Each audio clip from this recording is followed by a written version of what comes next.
कैसे मानूं कि यह कर्म मैंने नहीं किया। जो कुछ भी मैंने सोचा वह मैंने नहीं सोचा। मेरे एक मित्र ने कहा कि दीपक श्री, आप कहते हैं कि जो हम कर्म करते हैं वो हमारे हाथ में नहीं है, जो हम सोचते हैं वो भी हमारे हाथ में नहीं है, इसलिए हमारे कर्मों का फल हमें नहीं मिलता है। मैं ये कहना चाहूँगा कि मैं सोच रहा हूँ मुझे प्यास लगी हुई है, मुझे पानी पीना चाहिए, और मैं गिलास उठाया भी और पानी पी भी रहा हूँ।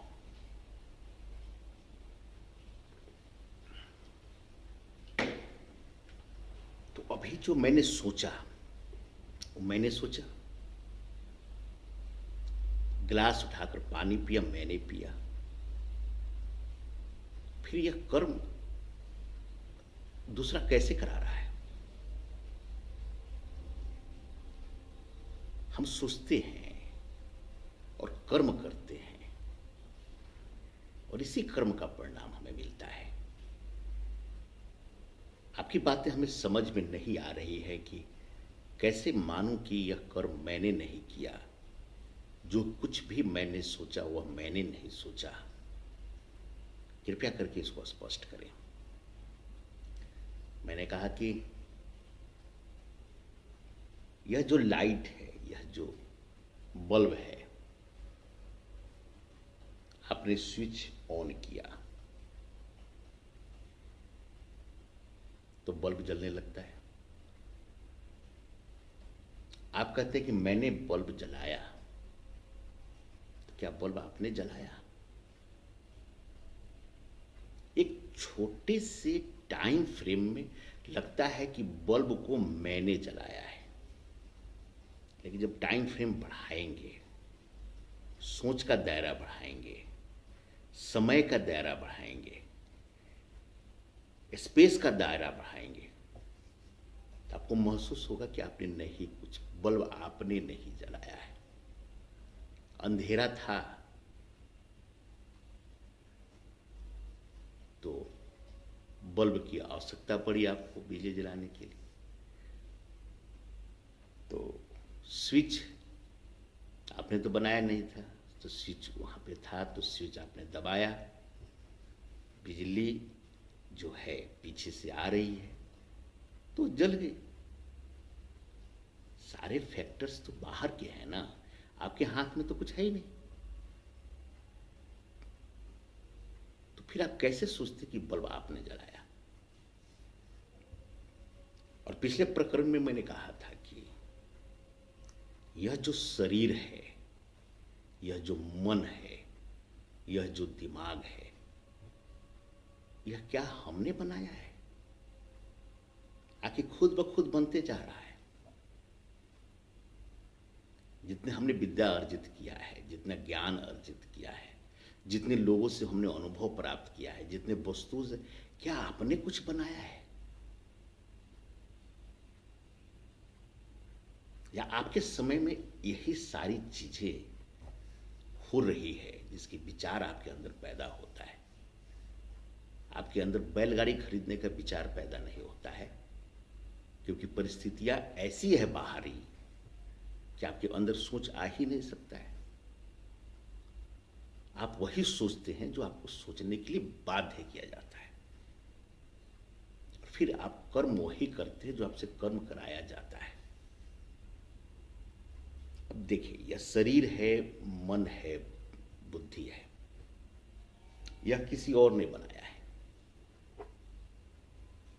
किसी और ने बनाया है।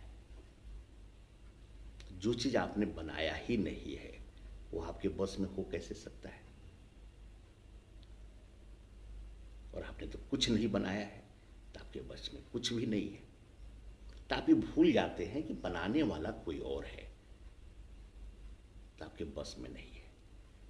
अच्छा, जो लोग मानते हैं कि कर्म हम करते हैं, सोचते हैं हमें, तो पूछा जाए कि परिणाम जो निकलना है क्या वो आपके हाथ में होता है, तो कहते कि नहीं, वो भी हमारे हाथ में नहीं होता है। तो कहने का मतलब जो बनाने वाला जो पीछे है, बैकएंड में है, वह भी आपके बस में नहीं है, और जो परिणाम निकलता है वह भी आपके बस में नहीं है। और आप सोचते हैं कि न इधर पीछे कोई आपके बस में है, न आगे आपके बस में है। तो ये बीच में जो शरीर है, मन है, दिमाग है, ये आपके बस में कैसे हो सकता है? जब आपके बस में नहीं होगा तो फिर सोच भी आपका नहीं होगा, आपके द्वारा कर्म किया जाना भी आपके हाथ में नहीं होगा। जब आपके बस में नहीं है तो ये शरीरधारी जितने लोग हैं आपके जानने वाले, जिससे आप नफरत करते हैं, जिससे आप प्रेम करते हैं, वह भी कुछ नहीं करते हैं। वो भी जो सोच रहे हैं, जो बोला है आपको, जो बोल रहे हैं, जो आपके प्रति कर्म कोई कर रहा है, वो भी उसके हाथ में नहीं है। वो प्रकृति व्यवस्था ऐसी करती है कि वह कुछ करते हुए नजर आते हैं, कुछ सोचते हुए नजर आते हैं, कुछ कहते हुए नजर आते हैं, परंतु वे करते नहीं। तो जब नहीं करते हैं तो फिर हम नफरत क्यों करें? यह पेड़ है, पेड़ के प्रति तो कोई नफरत पैदा नहीं होता है मुझे, क्योंकि हम मानते हैं कि पेड़ है, हिल रहा है चाहे नहीं हिल रहा है, कुछ कर रहा है, नहीं हो पा रहा है, लेकिन इसकी गलती तो है नहीं ना। तो पेड़ है, बेजान है, इसके दिमाग नहीं है। तो आप ये दिमाग में क्यों नहीं रखते हैं कि आपके पास भी दिमाग नहीं है, वो भी किसी और का है। जो आपका दोस्त है, जो आपका दुश्मन में है, वो भी दिमाग नहीं है। वो भी जिस तरह पेड़ है उस तरह वह है। तो उसके द्वारा किया गया कर्म या उसके द्वारा बोली गई कोई वाणी जो है, उसके द्वारा कुछ भी आपको जो प्रभावित करता है, वह तो कुछ उसके हाथ में नहीं है। इस तथ्य को अगर आप समझ जाते हैं तो आपको जीवन में कभी भी आनंद की कमी नहीं होगी। कोई आपसे बात नहीं करता है तो बात नहीं करने का आनंद आएगा, कोई बात करता है तो बात करने का आनंद आएगा, कोई आपको गाली देता है तो गाली सुनने का आनंद आएगा, कोई प्रशंसा करता है तो प्रशंसा के आनंद आएगा। हर क्षण आपको आनंद आएगा। कुछ आपको मिलता है तो मिलने का आनंद आएगा, कुछ जब आप खोते हैं तो खोने का आनंद आएगा। इस संसार में हर वक्त आप आनंद में रहेंगे, क्योंकि अगर आप इस फैक्ट्स को, इस तथ्य को समझ जाते हैं। हम छोटे से फ्रेम में देखते हैं, हमने गिलास उठाया, हम सोचते हैं कि हमने गिलास उठाया, लेकिन हम भूल जाते हैं कि जब पूरी बड़े फ्रेम में, टाइम फ्रेम में देखेंगे, बड़े आसमान में देखेंगे, बड़े विचारों में देखेंगे, तो लगेगा कि हमने तो पानी का गिलास उठाया ही नहीं। पानी का गिलास, पानी पीना हमारे बस में भी नहीं है। हमें इस तरह की प्रकृति पैदा हो जाती है। भाई गिलास है, आज गिलास है ना। अगर आप 2000 साल पहले पैदा हुआ रहते, 10,000 साल पहले पैदा होते, तो वह गिलास था ही नहीं। तो फिर पानी, गिलास में पानी पीने की आपकी इच्छा ही नहीं होती। बहते पानी में उठाकर आप अंजलि में पानी पीते। आपकी सोच आपकी कैसे हो सकती है? अब आप सोचते हैं कि आप कर्म करते हैं, हाथ से कर्म करते हैं। अब देखिए कितने मजे की बात है। अगर मान लीजिए इस हाथ में कोई प्रॉब्लम हो जाए, पैरालिसिस मार दे इसमें, तो आप सोचते हैं कि हम गिलास उठाए, लेकिन आप गिलास तो उठा नहीं पाएंगे ना। आपका दिमाग आपको डायरेक्शन दे रहा है हाथ को, गिलास उठाओ, लेकिन यह काम ही नहीं कर रहा है क्योंकि कनेक्शन कटा हुआ है। फिर कैसे कह सकते हैं कि आप पैरों से, हाथों से कैसे भी कर्म करते हैं?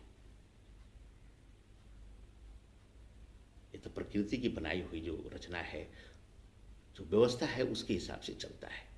लेकिन प्रकृति जैसे ही उसको रोक देती है, कोई बीमारी पैदा कर देता है, पैरालिसिस मार देता है, तो वह पानी से उठाना आप बंद कर देंगे।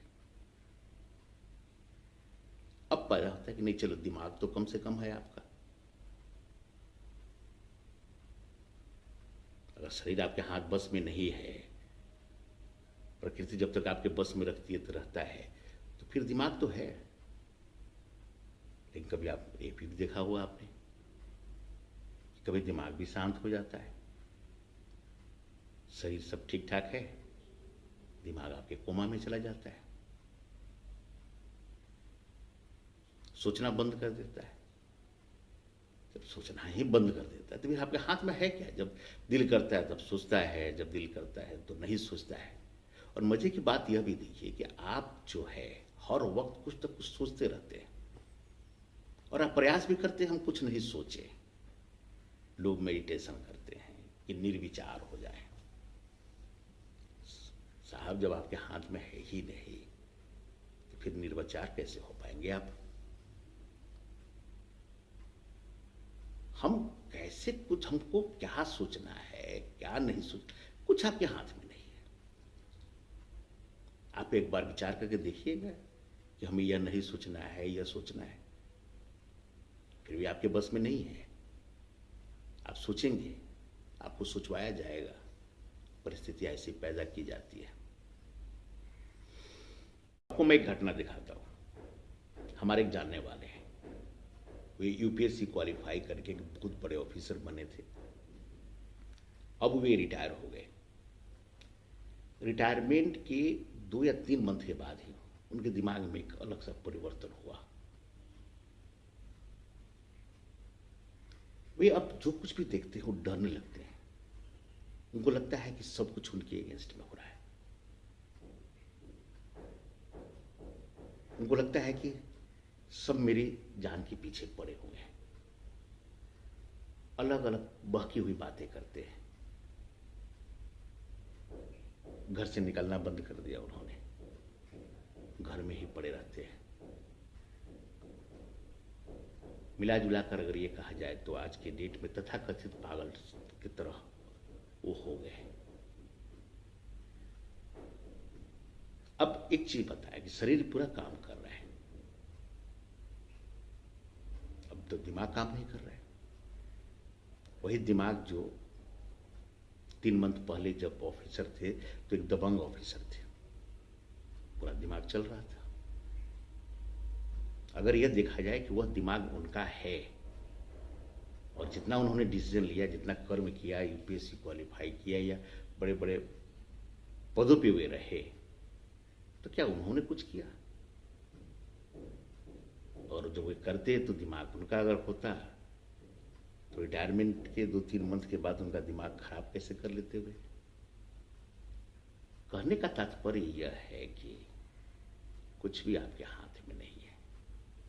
परमात्मा और प्रकृति अपने हिसाब से आपको दिमाग देती है, दिमाग में सोच देता है, सोच के परिणाम स्वरूप आपसे कर्म कराया जाता है। तो इसलिए व्यर्थ में इस पचड़े से बाहर निकल जाइए। आपके हाथ में कुछ नहीं है। कोई आपके जीवन में कोई संत मिल जाएंगे जो आपके विचारों को बदल देंगे, फिर आप सोचना बंद भी कर दीजिएगा। छोटे छोटे चीजों पे आप नाराज होते हैं, गुस्सा करते हैं, दुखी होते हैं, लेकिन किसी ज्ञान के कारण, किसी विचार के कारण आपको लगता है सब व्यर्थ है, तो आप उन्हीं चीजों का आनंद लेना शुरू कर देते हैं। उन्हीं चीजों में आपको आनंद आने लगता है। सब विचारों का खेल है। इसलिए व्यर्थ में कुछ न पाल के रखें कि कोई आपका नुकसान कर रहा है, कोई आपको गाली दे रहा है, कोई आपके साथ बदतमीज कर रहा है। कुछ नहीं कर रहा है कोई। सब प्रकृति अपने हिसाब से करा रही है और अपने हिसाब से आप सोचते भी हैं। जब आपके विचार बदल जाएंगे ना, तो वही जब क्रियाएं जो होती है ना, होती रहेंगे, परंतु आपको आनंद आएगा, आपको नहीं दिखाई देगा। वही पत्नी आपको परमात्मा, देवी देखने लगेगी, उसके कर्मों में कोई अंतर नहीं होगा। वही पति जिसे आप निकम्मा समझते थे, जिसे बेकार समझते थे, घटिया समझते थे, जब आपके विचार बदल जाएंगे तो वही पति आपको परमेश्वर दिखने लगेगा। वही बच्चे जिसे आप लाइक नहीं करते, वो परमात्मा दिखने लगेगा। वही दुश्मन जिससे आप नफरत करते थे, वो आपको परमात्मा दिखने लगेगा। आपको लगेगा कि ये तो क्रियाएं हैं, कहीं आम है तो कहीं इमली है। आम का अलग व्यक्तित्व है, व्यवहार है, इमली का अलग व्यवहार है। सब सोचों का खेल है, सब सोच का खेल है। आप जीवन में देखेंगे कुछ लोग जो है कॉकरोच से डरते हैं, छिपकली से डरते हैं, भागते हैं। जो दूसरे बंदे नहीं डरते, वो कहते तुम क्यों डर रहे हो, ये कुछ नहीं करेगा, फिर भी आप नहीं मानते, फिर भी भागते हैं। बहुत लोगों की होती है। तो हम सोचते हैं कि हम डरना ही, कहीं ना कहीं किसी विचारों को जब बड़ा कीजिएगा, जब समय टाइम फ्रेम को जब बहुत बड़ा कीजिएगा, तो आपको लगेगा कि आपका कुछ भी कर्म जो है और कुछ भी सोच आपके हाथ में है ही नहीं। अभी हम चर्चा कर रहे हैं, तो इस चर्चा में हो सकता है कि आपको यह समझ में आ जाए। जैसे आपको समझ में आ जाएगा, तो जो चीज आपको परेशान कर रहे थे, अब वो आपको आनंद देने लगेगी। तो अब ये न समझे कि अगर हम आनंद में हैं, या कल होकर इस चर्चा के बाद आप आनंद में हो जाएंगे, तो आप आनंद में नहीं, क्योंकि मेरे द्वारा चर्चा आपके पास साथ की जा रही है, उससे आप प्रभावित होकर आपके विचार बदलेंगे और आप आनंद में आ जाएंगे।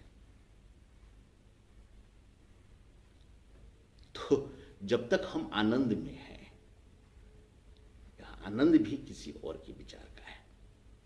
किसी ने पूछा मुझसे कि आप हर वक्त आनंद में रहते हैं, इसका कारण क्या है? मैंने कहा कि जब से हमने कारण ढूंढना बंद कर दिया, स्वतः हम आनंद में आ गए।